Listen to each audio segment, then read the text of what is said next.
A very pleasant and good evening, everyone. Thank you so much for joining. I appreciate you. Today, it is the Year End Fireside Chat. Reflect, release, and renew. It's Monday, December 15, 2025. I wanted to take the time to honor my sister Janet, who passed away 20 years ago. Today would have been her birthday. I'm Paulette Sterling, and I'm honored to host this soul nourishing session. It's just 1 hour where we look to ourselves, look to God, look to each other to determine how we reflect, how we release, and how we renew for 2026. Tonight, it's not a panel, it is a pause. It is a pause to breathe. Let's take that breath. A time to reflect, a time to honor the truths we've lived this year. And so I could not do this without four amazing, inspirational voices that I interviewed. I had a chat, a conversation over the year, and it brought me so much inspiration that I had to, as they would say in radio land, I had to do it twice. And so, without further ado, I want to mention Reverend Joel Notice Barnett. Reverend Joel Notice Barnett, welcome. Dr. Andrea McCurdy, welcome. Reverend Latoya Hall Downer, welcome. Otherwise known as Latoya HD. And of course, Bishop Nigel Martin. Collectively and individually, their wisdom will guide us through this evening as we look to reflect, release, and renew. Anybody wants to send greetings? I cannot go any further without honoring our cultural ways. So if you want to send greetings, you can put it in the chat. I'm giving you 15 seconds. If you want to open your mic and send greetings to someone, no worries. Or put it in the chat. You have 15 seconds. After that, I can't help you again. Greetings, one and all. Greetings across the world. I send greetings to everyone local and all those who are overseas. We are on the overseas side as well, so we give thanks for that also. Love that. Amen. Anybody else wants to send greetings before we go any further? All right. I'm going to try and be as efficient as possible to check my chat as I go along. But if you put something in the chat and you feel I haven't noticed or acknowledged, raise your hand, click that raise hand button, and I will acknowledge you so that you could say what you need to say. I know for some, the 15th of the month, May is not the year end, but with all that's happening and going to happen, and I know a lot of churches and organizations have their year end, I wanted to do this outside of that period. Plus, as I said at the beginning, I also wanted to remember warmly my sister Janet Sterling, who today would have been her birthday. December 15. Before we go any further, the year-end reflection guide, when you RSVP, there would have been a link in that email that you would have received. If you did not download that link, it is still usable. If you see that candle there with the QR code on it, you can always use your phone right now to scan it so that you can get direct access to your year-end reflection guide. I would say as we go along, use it, or you can indicate in the chat any thoughts or feelings or insights that you feel you want to make mention.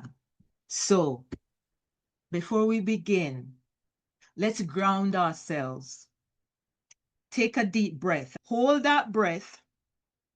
Feel your feet on the floor. Think of something this year that when I say gratitude, it aligns. That allows you to feel gratitude, to want to express gratitude.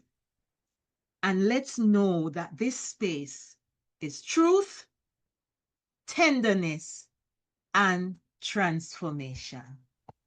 Good evening, everyone. The Bible says in Proverbs 3, verse 5 and 6, it says, "Trust in the Lord with all your heart. Lean not on your own understanding, but in all thy ways, in all your ways, acknowledge him, and he will direct your path." And as we seek to reflect, renew, refresh, what came to my mind was renewed surrender. And so let us think about what we would have surrendered this year or not surrendered enough. And you want to now set that in motion for the coming year. And the song that came to mind is a very simple one that has ministered to me over the years. And I'm hoping that it will do the same for you. It says, "Show me your way, that I may walk with you. Show me your way. I put my hope in you. The cry of my heart is to love you more, to live with the touch of your hand. Stronger reach, show me your way. Show me your way, that I may walk with you. Show me your way. I put my hope in you. The cry of my is to love you more, to live with the touch of your hand, stronger each day. Show me your way. Amen. Thank you for that. The cry of my heart is to love you more. Wow. Anything that came to your mind, to your spirit, to your core, if you feel so led to share, while Latoya was singing that song, I know the sentence that resonates with me is the cry of my heart is to love you more.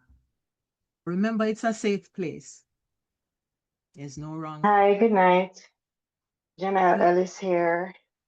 Hi, Jeanette. That word, when she started to talk about surrender, what came to mind I'm currently dealing with is, what does surrender look like in this season? Surrendering to the familiar, though the familiar isn't wrong, the familiar is just not going to take me into the next season. So it's surrendering and letting go of that and not knowing what is coming next. And just, yeah, go as he says. Yeah, I get you.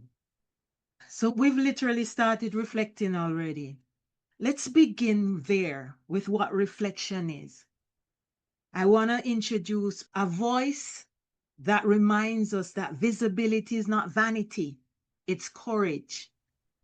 Reverend Joel Notice Barnett has told us that showing up authentically, especially in spaces that demand performance, is a radical act of leadership.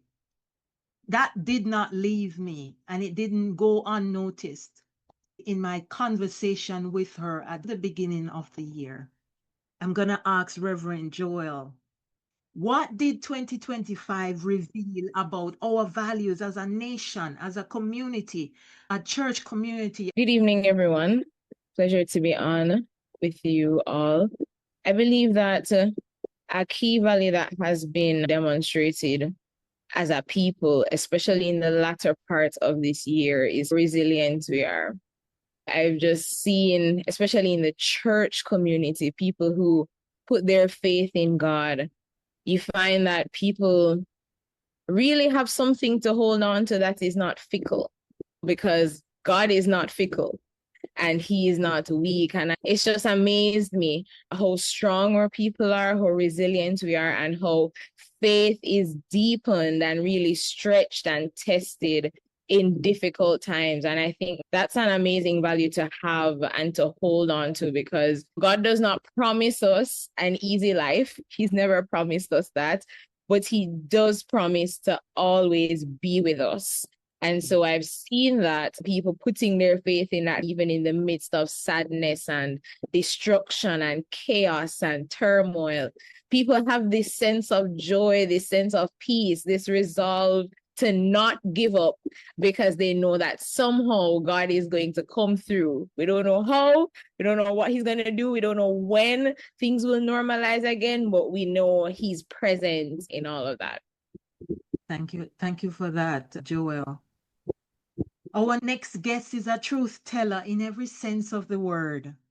Dr. Andrea brings wisdom, grace, and grit to every space she enters. Earlier on, I said to her, anytime I'm talking to her in her presence, there is a peace that comes over me. Tonight, when I remember her conversation, I reflect upon what she said, that it cost us something, but there is power in living and leading in an authentic and truthful way. What truth surfaced this year that shaped how you or your colleagues lived, lead, and love? Greetings, everyone. It's a joy to be here, and thank you for the invite. Always great to talk with you. I think one truth that has kind of shaken me but grounded me and is still grounding me even now. Beginning last year, at the end of last year, 2024, I made a list of all the lessons that I learned during the year, and I was amazed at not only what I remembered, but the profundity that sat on that list. And so at the beginning of this year, as different things unfolded, I started making a list again. And I think the single most thing that stood out to me, still challenging me today, is to not forget who you are.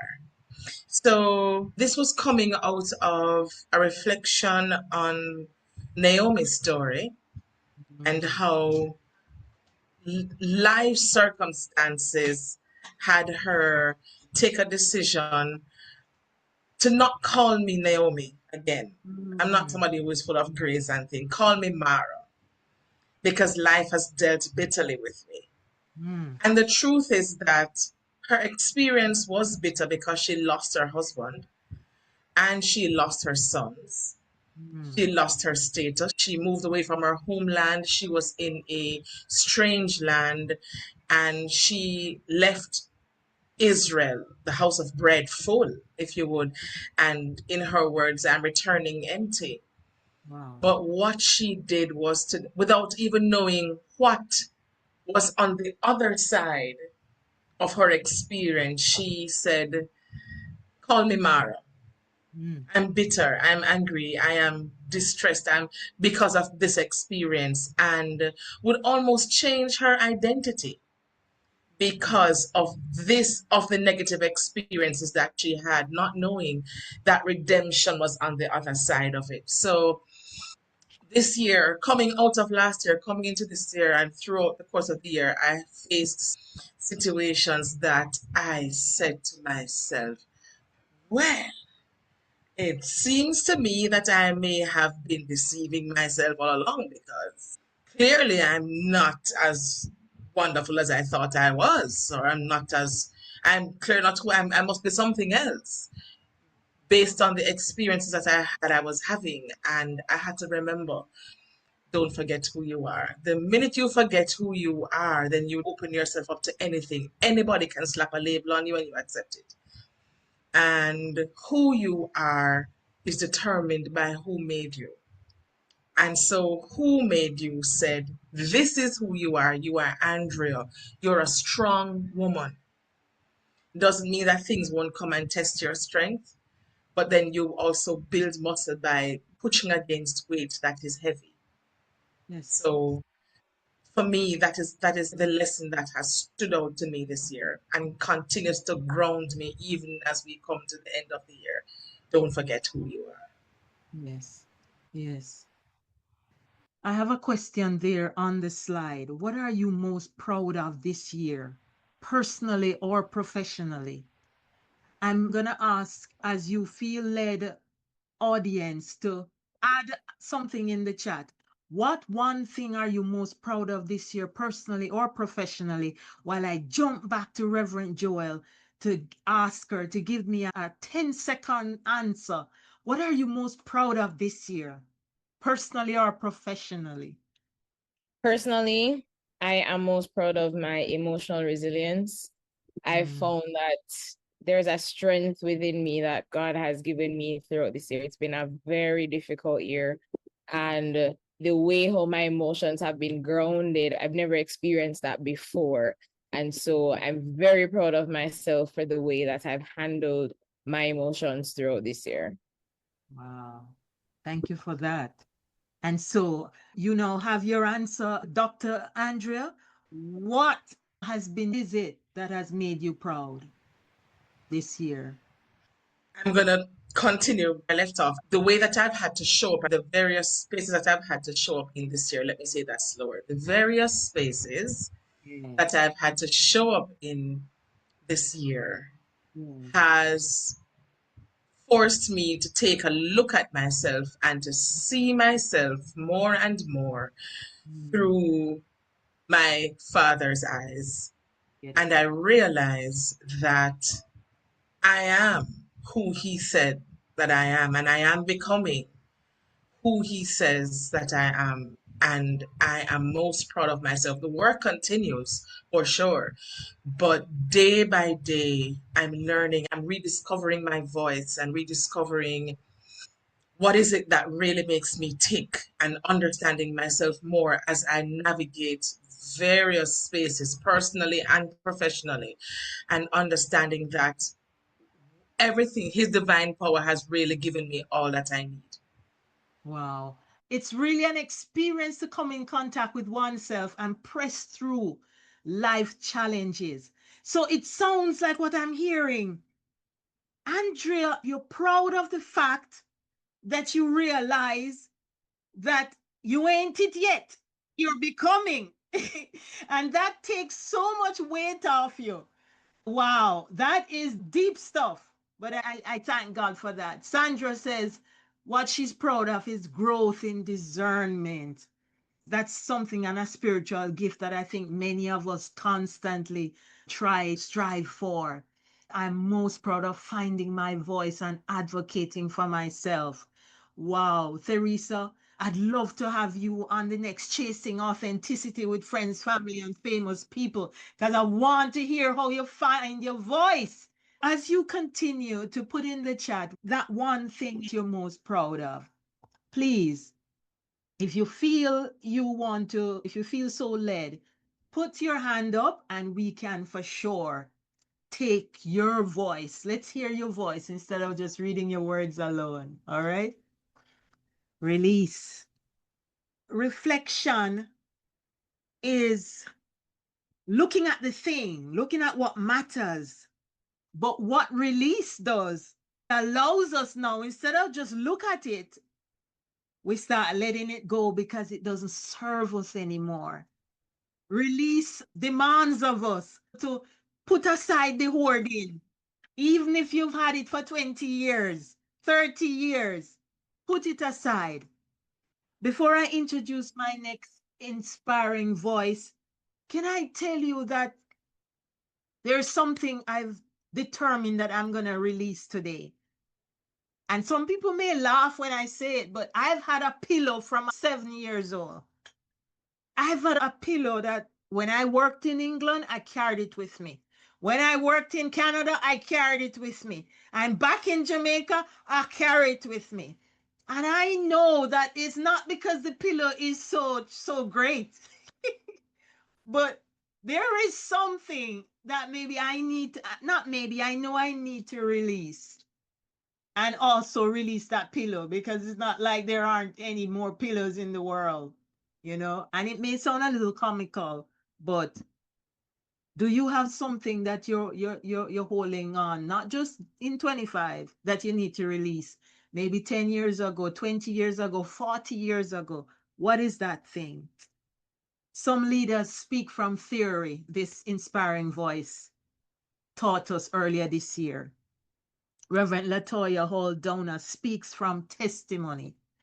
Her lived experience is her leadership, and her voice carries healing.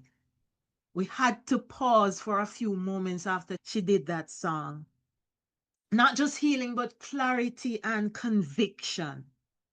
In her conversation with me earlier this year, she reminded us that scars are not just signs of weakness, they are evidence of survival. I love this lady. So, Reverend Latoya, Latoya HD, my question to you, what belief are you holding on to that you're ready to let go of today before we go into 26? Wow. Something that has been driven home to me in the past couple of weeks, months, the latter part of this year, is the fact I would always say to the Lord, you must think that, or you think you made me a superwoman. Like, I'm not supposed to feel anything. I'm not supposed to be upset about anything or with anybody, or you should just have everything, carry everybody, make sure that the end result is what you envision it or anticipate for it to be. And you take all the flack that would come with it, you shield everybody, or that kind of a thing. And it just became overwhelming. Yeah, it became, I just came to a point where I said, listen, I'm one person. I can't fill in for everybody. Yes. I can't cover for everybody. Yes. I can't fix everybody. One person at a time, one role at a time, one note at a time. And going into 2026, I'm ready to release that notion and to properly align myself, properly position myself for what it is that God has for me to manifest. Yes. What he wants for me to do, what he wants for me to say, where he wants for me to go, who he wants for me to interact with in this season. Yes. And not, and if you're not careful, you might want to sound selfish, but there comes a point where you've been doing ministry, doing business, your career, doing all of that, and you are fulfilling everybody else's calling. Yes. Yeah, you're fulfilling everybody else's calling. And sometimes what it is that the Lord has for you to do gets put on the back burner because you are carrying out your mandate. Yes. Yeah, but where do you strike the balance? Where do you strike the balance? You carry so much for, and as leaders, that's part of job description. Because you're leading people, they're going to offload on you. Who do you offload on? Because can I tell you, leadership isn't just about what we carry. It's about what we are willing to let go of as well. It shows up, your leadership, your tenacity to lead shows up in what you're willing to let go of. Yeah. And like I'm hearing that from you, Latoya. Yeah, there are seasons. And as you do that, you find that those that you lead will see that, learn from that, emulate that, and do that in their own lives. I feel like I have to double back to Reverend Joel and Dr. Andrea. I don't know. I feel like I have to double back. What habit, Andrea, are you ready to let go of? And same question for Reverend Joel. And remember, while you speak, you are giving life to someone else. So bear that in mind as you answer the questions, as we interact. It's a safe space. I know the Lord is here because we are here. What habit are you ready to let go of? So the habit that I am ready to let go, I'm ready and I've already begun to do the hard work of letting go of it, is the mindset that says a person cannot handle the weight of who you are, so you minimize yourself. Mindset that says you need to minimize yourself to make others comfortable. Mm. And to become all things to all men means you have to dim your light. And I am at the point in my life, in my 50 plus years, when I said, I am not doing this anymore. What I am going to do is be. Matter of fact, the way that I said, as only I can say it, I am going because it just is. It just is. Because the truth is, and I said this to a girlfriend of mine recently, when I stand before God, Yes. He isn't going to ask me about anything based on how I showed up. He's going to judge me based on what He has written about me and what He has and how He has designed me and how I am to show up every day in any space that I find myself in, whether it is in the marketplace or I'm in the church house or I am at the beach, Yes. at home, at school, at play. Yes. What I am supposed to be is a sunbeam, and a sunbeam I'm supposed to be. And I cannot afford to be a candlelight when you're called to be a sunbeam. And so I am ready and have begun. And the truth is that it's easier said than done, but you have to be so intentional about doing the thing to show up in the fullness of who you are unapologetically as well. Thank you for that. Remember, put in your chat, or if you have your reflection guide, there is a prompt for that you can start putting that answer in. For me, the habit I'm already letting go of is allowing other people's voices to be louder than God's in my life.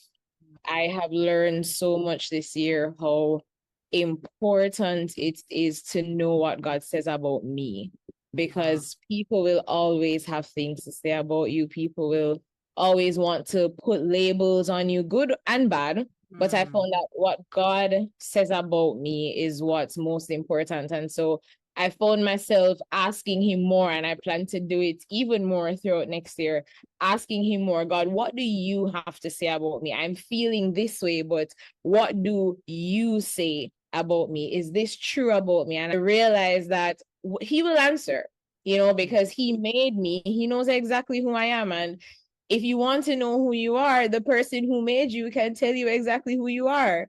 And sometimes we try to figure out who we are by ourselves, or we allow people to influence who we are.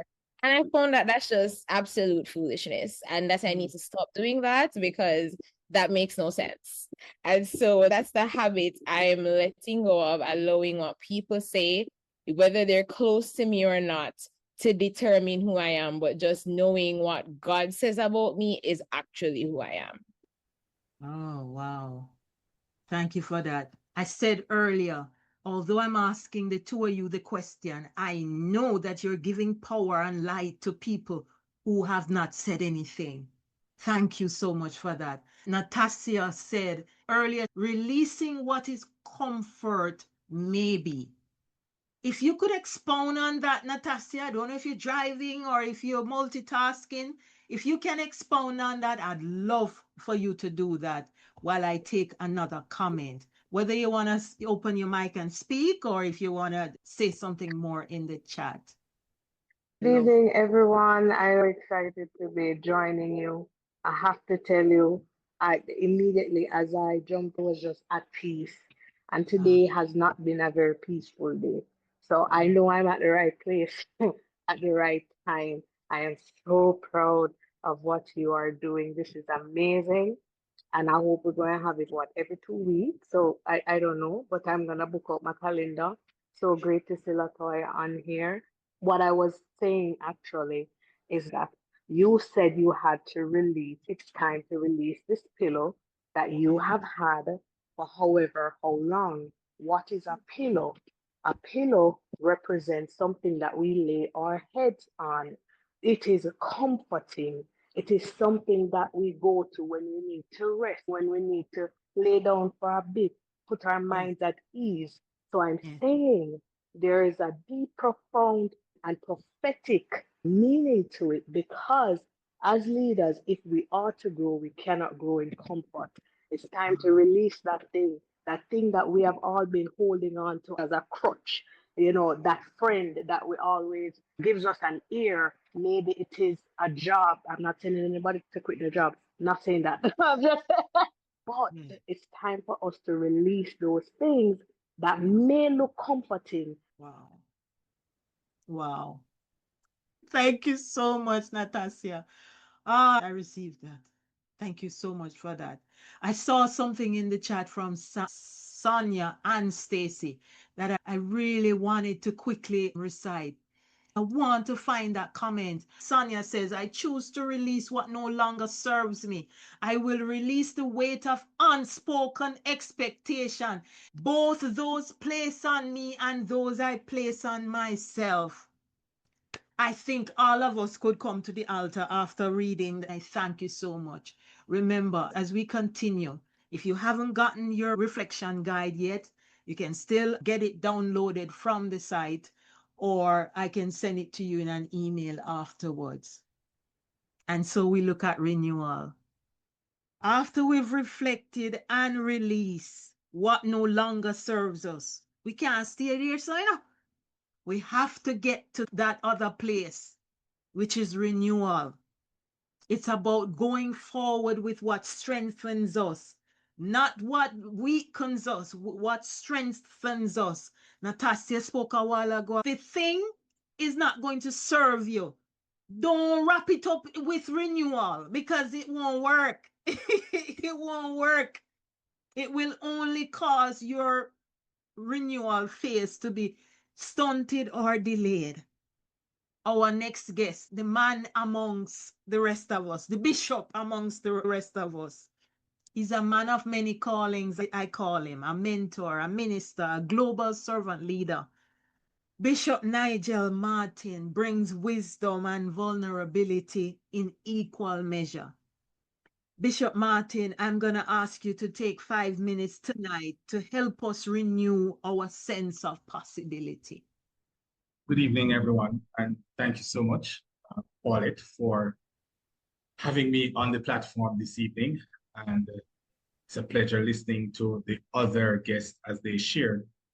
I listened to what was shared, and as I thought about 2026 for me, and trying to even make a distinction between intentions and resolution. I recognize intentions seem to be those things that kind of give us direction, and the resolution is a destination. No, it is not that one is better than the other, but that both of them help you to live the best that God has called you to live. I thought about a word that I could use to capture what my 2026 would look like, what others' 2026 would look like. And looking at the context that we're in right now, the one word that jumps out right now is the word restored, that it is a season for restoration. And I feel it's a season for restoration. Here is going to honor two sides of the story that we're facing. 2025 was a year that had challenges. There were people who experienced brokenness, grief, pain. There were people who had insurmountable challenges. As a nation, we are still dealing with Hurricane Melissa's impact on our nation that has affected so many Jamaicans, both here and abroad. But in the midst of all of that, people are also celebrating joys, and people are experiencing victories in their lives. New babies were being born, bringing life to their families. People were getting new jobs, promotions. So different things were happening. Two things were happening within our space. And I believe that for me, the restoration as that word for the 2026, because what it will do is that it bridges the gap for us, that here within this season, we're able as a people, when we look at the devastation, there's hope that we can restore our nation from what it is. And we see that in how our brothers and sisters have come together, both in the diaspora and those living in Jamaica, to try and help the people who are experiencing some of the most dire situations right in our country. And I really believe that as a people, this is something that we have to give attention to, because restoration for me speaks of God redeeming what was bruised, rebuilding that which was broken in our lives, and renewing that which was drained.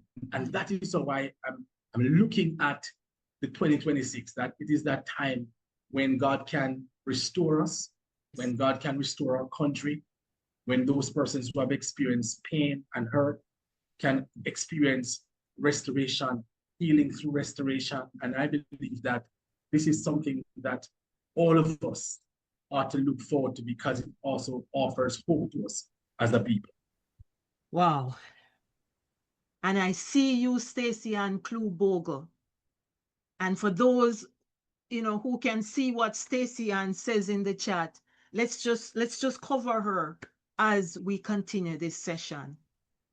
I heard Bishop Martin answer the question of how we renew our sense of possibility by using one word. That's something I was going to ask all of us if we've thought about our word for the new year. I know you wouldn't have known that before, but if you had gotten the reflection guide, you'd have seen that was a prompt that maybe I would have asked you. But I have to go back to Latoya HD.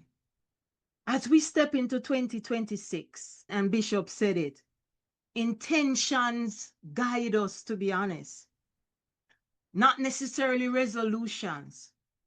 What legacy, Latoya HD, are you seeing the church? Are you seeing the community? Are you seeing your workplaces? Are you seeing the brethren? Are you seeing even in yourself? What legacy are you ready to build, to embrace as we go into 2026? That is indeed a loaded question. What legacy? Oh, wow.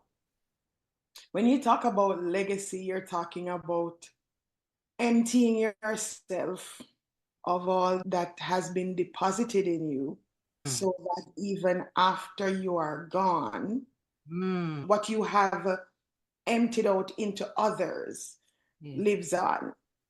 For me, yes, the legacy that I've always wanted to leave behind is just that level of excellent worship. Yes. That has always been it. And those persons who are close to me would know that that is something that I hold very, very dear to my heart. And one of the things that is going to aid in that process is something that even me, I struggle with it as well. And that is consistency. That is one of the words that I'm taking into 2026. Yes. Consistency. Yes. And discipline. Yes. I started 2025 with that word, and that word has challenged me the entire year. And I'm going to take it over into next year as well, along with consistency, because the truth is, in order to build a legacy, you have to be consistent. And consistency occurs on different levels. Yes. Consistency is where you're going to have to do what you need to do, even when you don't feel like it. Consistency means that you're going to have to operate at the level that you know that you're supposed to operate in, even when the circumstances surrounding you are not optimal, are not at its peak, are not what you would want for it to be or prefer for it to be. How can you be consistent in whatever it is that the Lord has given to you? Yes. Yeah. And one of my mentors said this to me this past week. There is no changing of the call of God on your life. So might as well, come hell or high water, you're going to have to operate. You're going to have to live out that calling. Yes. Right? Situations are not going to be ideal. And the situations are going to push you sometimes in a corner.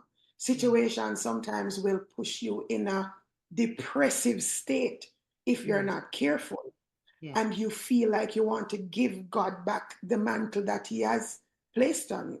I have no luck where that is concerned, because every time I feel like I want to give it back and I say, okay, Jesus, you can take it back, please. He gives it back to me and it's heavier than it used to be before. Okay. You get what I'm saying? Yes. So at the end of the day, He doesn't call you and change His mind. The calling remains. But in addition to the calling remaining, His promise also remains. His promise that, as Joel said, that He won't leave you, He won't forsake you. He will be with you throughout everything, throughout the good, the bad, and everything in between. And so it's just to ground yourself in that truth, ground yourself in that fact, and just do what you need to do and be consistent in it. Wow. Love that. Love that. Your voice matters, and these 4 voices have inspired me and continue to do so. This is a collective moment of truth and transformation. So if you feel led, called, I'm going to give you 20 seconds. Maybe I could take about 3 of you. If you feel so called or led to share any insight, any reflection, a word, or even if it is a question that you have that has come to your mind, that's resting on your spirit. I talk about my pillow story, and I know that some people would laugh after me, but if you feel so called, you have, let's give you about 15 seconds or so to share anything that you would want to share. Stacy says, don't want to leave behind an unfinished task, being consistent to stay the course. Me and you, Stacy, me and you. Your voice matters.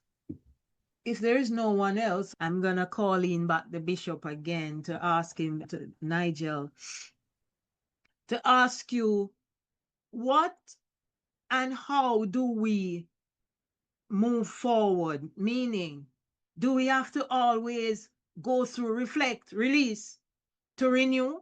Or can we just jump to renew? Or can we just only release? I basically mentioned it earlier that it's not wise go through the first 2 and don't look for a place of renewal. But speak to us for maybe about a minute, if you can, Bishop Martin. How can you help us to understand that process? Is it wise? Should we jump into renewal? Can we just release if that's all that we are comfortable with doing right now? Just some sense of guidance on this matter.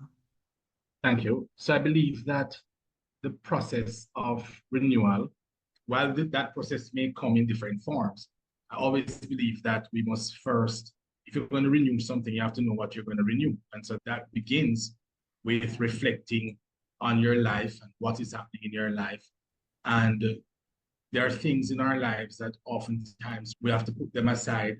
We need to get rid of them in order for us to move forward. And sometimes what we do after reflecting and recognizing what is wrong or what needs to go, sometimes we tend to hide those things in a corner or put them in a corner for a moment in time and then continue with life. We can't get renewal like that unless we're ready to let go of the old things or those things that are in front of us, preventing us from moving in the direction with our lives that God wants us to move.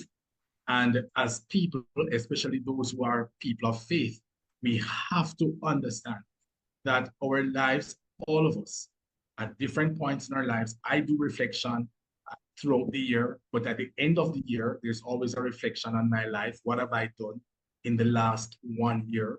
What is it that I learned in this 1 year? What do I need to throw out of this year, not carry into the next year? What is it that I need to adjust? And so I believe that for our lives to really embody what God wants it to embody, we really have to sit and do the reflection.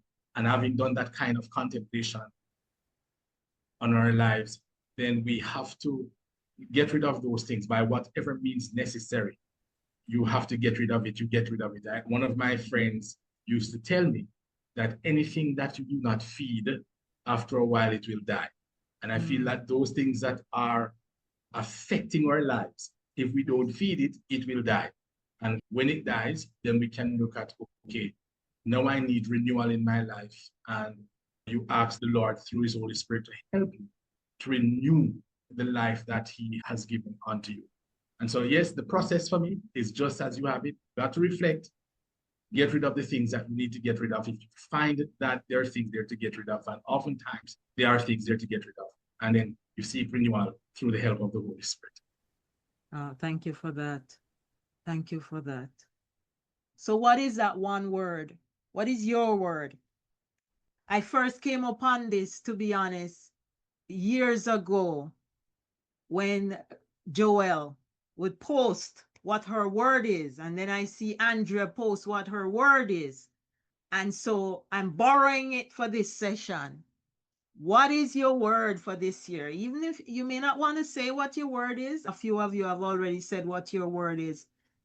Sometimes you can even make up the word. What is that word? I feel it's important and it's necessary to choose that word, because I feel that word is linked to the release, it's linked to the reflection, it's linked to the possibilities, it's linked to what you will be, what you're becoming. I feel like the one word puts an icing on the whole thing. Open the floor again for another 15 or so seconds for anyone who wants to share. So, permit me, word for 2026 in light of perhaps my experiences within the last 2 years, 2024 and certainly 2025 on a grander scale, is that I will be more intentional in 2026 with everything that I'm doing. There are dreams, there are goals that I must achieve, there are things that I need to get done. And for me to be consistent, like Latoya, and for me to decide that God's voice matters more than anybody else's voice, like Joelle, I have to be intentional with setting my mind at the place where I am focused, I am steady, I am setting out to do what it is. Because for me, the thing that drives my life and has drives my life for many, many years now is the story of the talents. When the owner gives to his servants things that they must go and use, whether it's money or whatever it was. But the Bible refers to them as talents. And for me, it is important, I've always said, because my imagination is what it is, when I stand before God, I must have a fully prepared PowerPoint presentation to show him all of what I did with all of what he has given to me, and to whom much is given, much is expected. And so I need to have a plausible story to give him, to say, this is what I did with what you gave me. What I may have buried, I need to go and resurrect, go dig it up and find out, what do I do with this now? All of those things. How do I now use this at this stage of my life? How do I now show up and use this particular gift that you have given to me, this particular talent? How do I use it? Do I use it as a season for this come to an end, or that kind of thing? But for me to get to all of that, show up intentionally. So being intentional is my thing for 2026 and beyond. It is also Therese, interestingly. Stacey Ann's word is renewal. I think I saw Sonia is self-control. I think I saw peace. Stacy is peace. Joel is restoration. Wow. Thank you so much for that. My word, to be honest, is influence. I want to be influenced by only one source. And whatever influence that I give off to the world needs to make sense. It needs to add good. It needs to do good, not bad or evil. So that's my word, influence. First, to be influenced by one. And so I thank you so much for that as you continue to think about your words. So there are some other reflective guides, exclusive guides, worksheets. If you scan that QR code, they're on my website in my resource hub. You can always get them, use them at your own leisure and your own convenience. I thought I'd have them there. The legacy guide, gratitude reflection. If you're in the time of change now, I did a framework that could help you make some more authentic decisions or help you to determine if your decision is authentic. You can go with that. Tonight we have reflected, we have released, and we have renewed. But this is only the beginning, and I thank you so much for spending the last hour with me. I want to take a moment to recognize those of you. Firstly, these four people, these four wonderful voices, transformational voices. You have supported, you have walked with me along the way, and especially as well those who have interacted with my content, with my newsletter. I so appreciate every time you open one, whether you read the first half or you read the first quarter or you read all of it. You are more than readers to me. You are the heartbeat of what I'm trying to do, which is Sterling Business Management. You inspire me tonight. I honor you as nominees. And so on January 5, this is not the end. On January 5, what's next? Two big things, two important things. On January 5 next year, I want to do a little 1 year launch to say what we have accomplished. Notice I say we collectively, as well as do a quick reveal of our founding members, which I want you to be a part of my founding member of my Legacy Impact Circle. I see this as extending yourselves and ourselves out there to touch someone else who may need what you have, what only you were created to do. That will happen. This is not three separate events. It's a one journey. And so we started tonight talking about releasing, reflecting, and renewing. I thank you so much for being a part of what I've been doing. And so to our four guests again, and for you who came on and spent the hour with me and with us, I really appreciate it for all your thoughts, the prayers, and your support. Let's continue the conversation now. And remember, I want you, Therese, on my next Chasing Authenticity with Friends, Family, and Famous People. I want to delve some more into you finding your voice. A lot of us need that story. And then on January 27th, there's a leadership forum. Transform to lead, the Sterling Edge, Sterling quality, Sterling success, Sterling, not necessarily because it's my name, but because of what the name Sterling connotes and represents. I encourage you and ask you, respectively, to consider attending that online forum again. We have some wonderful guests. Thank you for leading this year with truth. Thank you for following with truth. Thank you for showing up. The thought I want to leave with you this evening says, may your path be clear. May your courage be steady, no matter what happens in 2026, and your leadership rooted in authenticity. Thank you again, everyone. I appreciate you. Walk good.